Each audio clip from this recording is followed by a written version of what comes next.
একদিন গ্রামের এক বৃদ্ধ লোক, যিনি ছিলেন গ্রামের সবচেয়ে সম্মানিত এবং প্রজ্ঞাবান ব্যক্তি, তিনি স্বপ্নে দেখলেন যে আল্লাহ তার সাথে কথা বলছেন।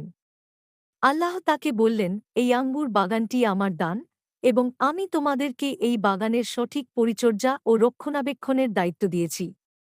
তোমরা যেন এই বাগান থেকে কোনো কিছু নষ্ট না করো এবং ন্যায্যভাবে বন্টন করো।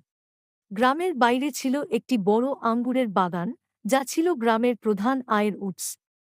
আঙ্গুর বাগানটি ছিল খুবই উর্বর এবং সবসময় প্রচুর ফল দিত। গ্রামের সবাই মিলে এই আঙ্গুর বাগানটি দেখাশোনা করত এবং তারা বিশ্বাস করত যে এই বাগানটি আল্লাহর বিশেষ দান। গ্রামের মানুষগুলো আল্লাহর এই নির্দেশনা মেনে চলতে লাগল।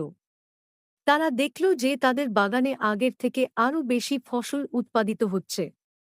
গরিব ও অভাবী মানুষগুলো আল্লাহর অনুগ্রহে সুখী হয়ে উঠল।